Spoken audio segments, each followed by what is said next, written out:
எல்லாருக்கும் வணக்கம். இன்னைக்கு நம்ம பார்க்க போறது ராபர்ட் கியோசாகியோட ரிச் டேட் புவர் டேட். இது வெறும் ஒரு பர்சனல் ஃபினான்ஸ் புக் இல்லைங்க. இது ஒரு ஃபைனான்ஷியல் புரட்சினே சொல்லலாம். கோடிக்கணக்கான மக்கள் பணத்தை எப்படி பார்க்கணுங்கிறதையே இது அடியோட மாத்திருச்சு. வாங்க, இந்த புத்தகத்தோட முக்கியமான கருத்துக்கள் என்ன, அதை சுத்தி இருக்கிற சர்ச்சைகள் என்னன்னு ஆழமா அலசி ஆராயலாம். 41 மில்லியன் யோசிச்சு பாருங்க. உலகம் முழுக்க 41 மில்லியன் காப்பிகளுக்கும் மேல இது வித்திருக்கு. இதோட தாக்கம் எவ்வளவு பெருசுன்னு இதுவே சொல்லும்.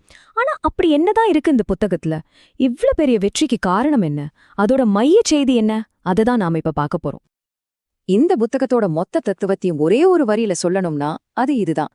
ஏழைகளும் நடுத்தர வர்க்கத்தினரும் பணத்திற்காக வேலை செய்கிறார்கள், பணக்காரர்களுக்கு பணம் வேலை செய்கிறது. கேட்கறதுக்கு ரொம்ப சிம்பிளா இருந்தாலும் நம்ம மொத்த சிந்தனையும் புரட்டி போடக்கூடிய ஒரு வரி இது. சரி, பணத்துக்காக நம்ம வேலை செய்யறத நிறுத்திட்டு பணத்தை நமக்காக எப்படி வேலை செய்ய வைக்கிறது? அதுதான் $1 மில்லியன் கேள்வி. ஓகே, விஷயமா ரிச் டேட் தத்துவத்தைய பாத்திரலாம். இது வெறும் பணம் சம்பாதிக்கிற டெக்னிக் பத்தி இல்லைங்க. அதுக்கும் மேல பணத்தை நாம எப்படி பாக்குறோம், நம்மளோட மைண்ட் செட் எப்படி இருக்கிறத பத்தினங்க. கியோசாகி சொல்ற ரொம்ப முக்கியமான விஷயம் என்னன்னா, நம்ம படிப்பு சிஸ்டம் இருக்கு இல்லையா, ஸ்கூல் காலேஜ் எல்லாமே நம்மள ஒரு சூப்பரான ஊழியனா, ஒரு நல்ல எம்ப்ளாயியா உருவாக்குது. ஆனா ஒரு பணக்காரனை எப்படி ஆகுறதுன்னு யாருமே சொல்லி கொடுக்கறது இல்லையா? நம்ம நல்லா கஷ்டப்பட்டு உழைக்க கத்துக்கிறோம், ஆனா சம்பாதிச்ச பணத்தை எப்படி நமக்காக வேலை செய்ய வைக்கணும்னு கத்துக்கிறதே இல்ல. இங்கதான் ஒரு பெரிய மனநிலை மாற்றம் வருது. பணக்காரங்க அவங்களோட சொத்துக்கள், அதாவது ஆசெட்ஸ் மேல கவனம் செலுத்துறாங்க. ஆனா மத்தவங்க எல்லாரும் அவங்களோட வருமான அறிக்கை, அதாவது இன்கம் ஸ்டேட்மெண்ட் மேல கவனம் செலுத்துறாங்க. சிம்பிளா சொல்லணும்னா, அடுத்த மாச சம்பளத்துக்கு காத்துக்கிட்டு இருக்காம நமக்கு தொடர்ந்து வருமானம் கொடுத்துக்கிட்டே இருக்கிற மாதிரி சொத்துக்களை உருவாக்குறதுல தான் முழு கவனமும் இருக்கணும். சரி, அடுத்துதான் நம்ம பார்க்க போறது சொத்துக்கள் மற்றும் பொறுப்புகள். இதுதான் இந்த புத்தகத்தோட இதயம்னே சொல்லலாம். கியோசாகி சொத்து பொறுப்புன்னு சொல்றதுக்கு கொடுக்கற டெஃபினிஷனே ரொம்ப வித்தியாசமா இருக்கும். இதை நீங்க கரெக்டா புரிஞ்சுக்கிட்டீங்கன்னா மத்த எல்லாமே ஈஸியா விளங்கிடும். பாருங்க, அவரோட டெஃபினிஷன் என்ன தெரியுமா? ரொம்ப சிம்பிள்.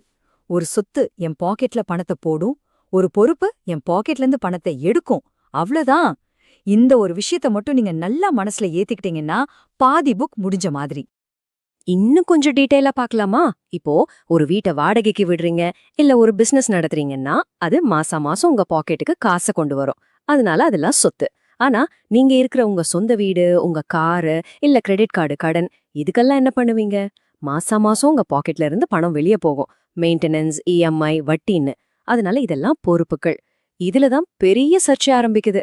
ஏன்னா நம்ம எல்லாருடைய கனவான சொந்த வீட்டையே அவர் ஒரு பொறுப்புன்னு சொல்றாரு. அப்போ என்னது? நம்ம வீடு உண்மையிலேயே ஒரு பொறுப்பா, ஒரு லயபிலிட்டியா? இந்த கேள்விதான் நம்மள அடுத்த முக்கியமான பகுதிக்கு கூட்டிட்டு போகுது. அதுதான இந்த புத்தகத்தை சுத்தி இருக்கிற சர்ச்சைகளும் விமர்சனங்களும்.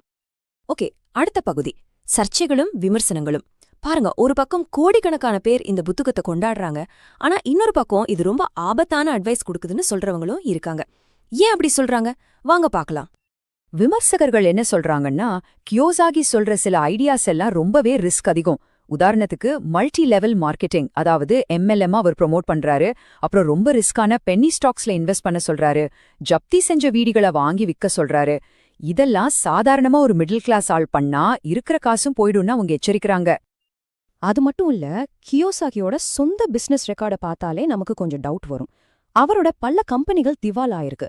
இதனால அவரே அவரோட அட்வைசஸ் சரியா ஃபாலோ பண்ணலையா அப்படிங்கிற ஒரு பெரிய கேள்வி எழுந்து நிக்குது. $40,000. இது எதுக்கு தெரியுமா? அவரோட ரிச் டேட் கோச்சிங் செமினார்களோட ஃபீஸ். இது ஒரு பெரிய ஊழல், ஒரு ஸ்கேம்னு சொல்லி அவர் மேல வழக்குகள் கூட இருக்கு. ஃபாப்ஸ் பத்திரிகை என்ன சொல்லுதுன்னா, ஒரு முக்கியமான விஷயத்த கவனிங்க. ரிச் டேட் புவர் டேட் புத்தகம் வர்றதுக்கு முன்னாடி கியோசாகி பெரிய பணக்காரரா இருந்தாருன்னு சொல்றதுக்கு எந்த ஒரு ஆதாரமும் இல்லையா. அதாவது அவர் எப்படி பணக்காரர் ஆவதுன்னு, புத்தகம் வித்துதான் பணக்காரர் ஆனாரு, அவரோட சொந்த முதலீடுகள் மூலமா இல்லைன்னு ஒரு பெரிய குற்றச்சாட்டு இருக்கு. சரி, கடைசி பகுதிக்கு வந்தாச்சு. உங்களுக்கான நிதி பாதை. இப்போ நாம 2 பக்க நியாயத்தையும் பார்த்துட்டோம். புத்தகத்தோட பாசிட்டிவ்ஸும் பார்த்தோம், நெகட்டிவ்ஸும் பார்த்தோம். அப்போ இதிலிருந்து நாம என்ன எடுத்துக்கணும்? நம்மளோட பாதை எப்படி இருக்கணும்? இப்போ நம்ம முன்னாடி 2 பாதை இருக்கு. ஒன்னு, கியோசாகி சொல்ற மாதிரி பிசினஸ், நல்ல கடன், இதையெல்லாம் வச்சு அதிக ரிஸ்க் எடுத்து அதிக லாபம் பாக்குற ஒரு ஹை ஸ்பீட் பாதை. இது ராக்கெட் மாதிரி. இன்னொன்னு, நம்ம வருமானத்துக்குள்ள வாழ்ந்து மாசம் இண்டெக்ஸ் ஃபண்ட்ல இன்வெஸ்ட் பண்ணி மெதுவா ஆனா உறுதியா போற ஒரு பாதுகாப்பான பாதை. இது ஆம மாதிரி. ஒருவேளை கியோசாக்கி சொல்ற பாதை உங்களுக்கு ரொம்ப ரிஸ்கா தோணுச்சுன்னா கவலைப்படாதீங்க. இன்னும் சில சூப்பரான புத்தகங்கள் இருக்கு. இந்த லிஸ்ட்ல இருக்கிற புத்தகங்கள் எல்லாமே ரொம்ப பாதுகாப்பான, நிரூபிக்கப்பட்ட முதலீட்டு வழிகளை பத்தி சொல்லும். அப்ப கடைசியா அந்த கேள்விக்கே வருவோம். ரிச் டாட் புவர் டாட் ஒரு மோட்டிவேஷனல் மாஸ்டர் பீஸா இல்ல ஒரு ஆபத்தான பிளே புக்கா? பாருங்க, பணத்தை பத்தின உங்க மனநிலைய மாத்திக்கணும்னு நினைச்சா இது ஒரு அருமையான தொடக்கம். ஆனா இதுல சொல்ற ஒவ்வொரு அட்வைஸையும் கண்ணை மூடிட்டு ஃபாலோ பண்ணாம இதிலிருந்து நமக்கு எது சரிப்பட்டு வரும்னு யோசிச்சு உங்க சொந்த பாதையை நீங்க தான் தேர்ந்தெடுக்கணும்.